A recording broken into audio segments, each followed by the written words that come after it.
Wabashshiris sabirin alladzina idza asabathum musibah qalu inna lillahi wa inna ilaihi raji'un.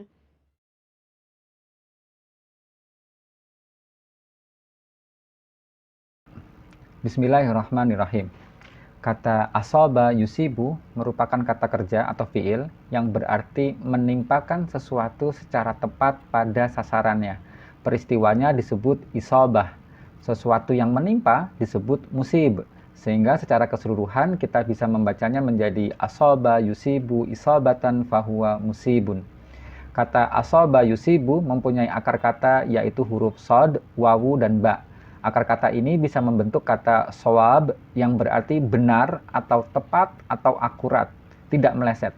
Misalnya di akhir surat An-Naba kita sering mendengar ayat la yatakallamuna illa man adinalahur rahmanu wa qala shawaba.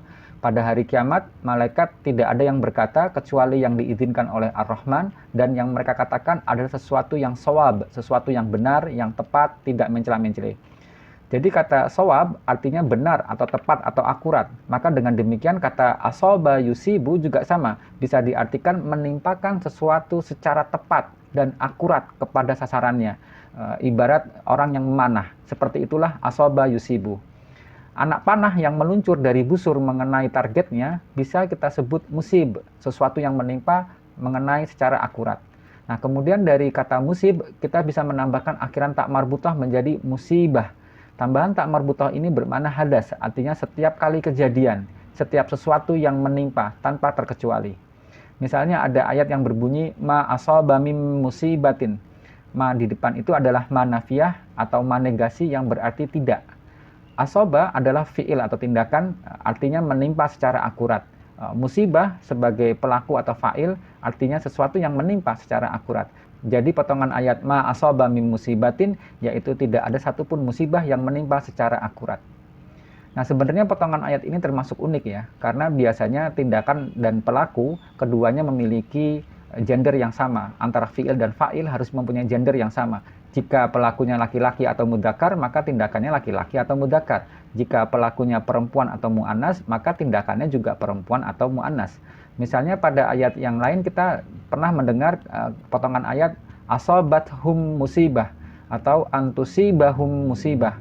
Nah, di situ menggunakan asobat atau tusib yang merupakan fiil atau tindakan yang bergender perempuan. Sama dengan pelakunya, musibah yang juga bergender perempuan.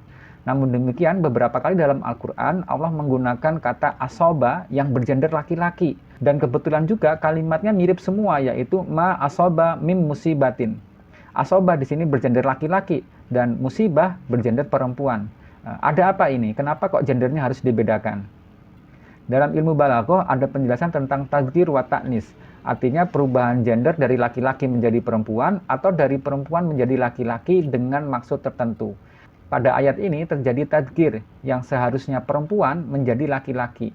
Tadzkir biasanya bermakna yadullu ala qillah, yaitu menunjukkan jumlah yang sedikit. Bisa sedikit tindakannya atau juga bisa sedikit pelakunya. Sehingga dengan penggunaan kata asoba yang bergender laki-laki ini semakin menguatkan negasi yang ada di depannya. Ma asoba artinya menjadi tidak ada satupun yang menimpa secara akurat. Nah kemudian ayatnya dilanjutkan dengan min zaidah. Min di sini tidak berarti dari ya, melainkan dia memberikan penguatan pada kata musibah. Sehingga pada potongan kalimat ini ada 3 kali penguatan, yaitu pada kata asoba, min zaidah, dan tak marbutoh.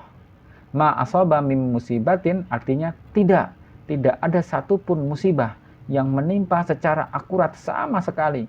Tidak ada sama sekali. Gitu. Masya Allah. Jadi Allah sedang emosi atau sedang bergairah dalam menyampaikan ayat ini. Nah kita lihat lanjutan ayatnya dalam surat Al-Hadid.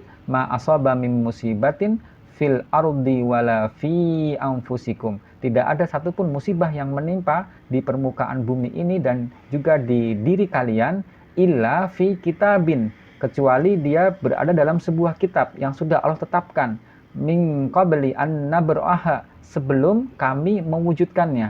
Nah, jadi setiap musibah yang menimpa di muka bumi atau pada diri kita Sebenarnya semuanya itu sudah Allah tetapkan dalam kitabnya. Semuanya sudah Allah rencanakan sebelum Allah mewujudkannya.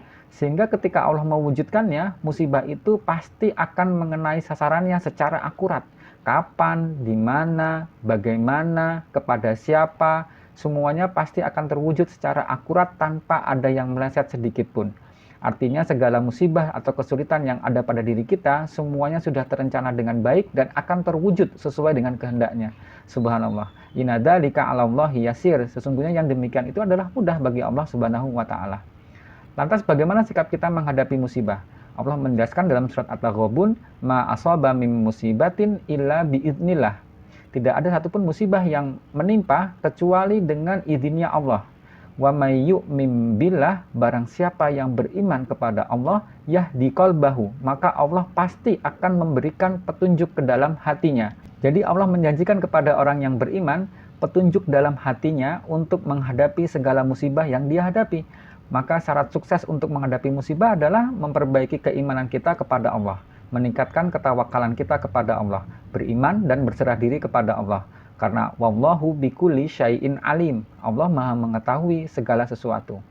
Perlu kita ketahui juga bahwa musibah adalah cara Allah untuk mengangkat derajat orang yang beriman. Karena Allah mengatakan, wabasyiris sabirin, berikanlah kabar gembira kepada orang-orang yang sabar.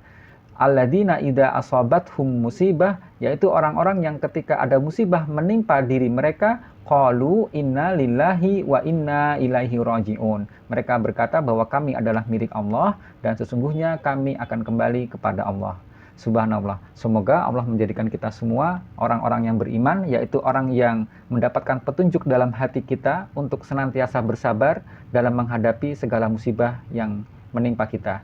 Allahumma amin. Allahumma ja'alna minal mu'minina was sabirin. Aqulu qauli hadza astaghfiruhu innahu huwal ghafurur rahim.